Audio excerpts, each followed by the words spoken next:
तमाम दोस्तों अस्सलामुअलैकुम। उम्मीद करता हूँ कि मेरे सारे दोस्त माशाल्लाह खैर आफियत से होंगे। लो जनाबे वाली माशाल्लाह शौक करो, परवाजी परिंदे आ, इन्हां च पट्ठिया पट्ठे भी है तो वड्डे पीस भी है। ये टोटल 15 पीस है। लोकेशन अपनी फैसलाबाद हैगी है, कारगोहाल पाकिस्तान। नाम मेरा शाहद है। इन्हां दा शौक कर लो, बिल्कुल स्लो मोशन तुहानूं शौक करा देना कल्ले कल्ले पीस का। आ गुलाबी ते हरा रंग जी मादी नूं लगा होया, इनूं मोड़ भी लगी हुई है। एक इन्हां च नंबर वाला कबूतर है चिट्टी है, आ जी चिट्टी ठल पई जिन्नू ठीक हो गया। माल्टा ते हरा रंग लगा है, बाकी तुहाडे सामने है।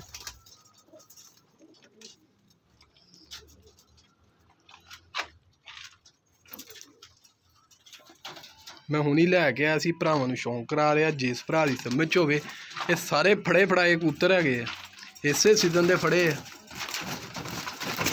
आ टैडी पट्ठी है चिट्टियां अखां दी, आ सामने आ गई हाली जी कलसरी। बाकी तुहाडे सामने वीडियो च जाहिर हो दे।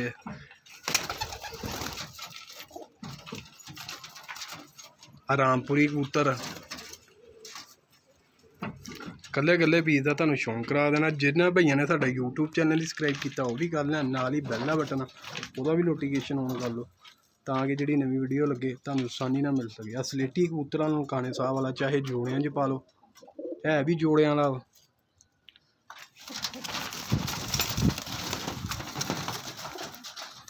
लोकेशन अपनी फैसलाबाद आ। रेट इन्हां दा मुनासिब तो फाइनल होगा। जिस भरा नूं रेट समझ होवे वही रबता करे, बराए मेहरबानी करके।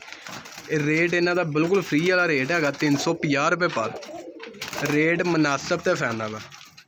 चस्का पार्टी तो माजरत हैगी है। लोकेशन मेरी फैसलाबाद आ, नाम मेरा मोहम्मद शाहद, कारगोहाल पाकिस्तान।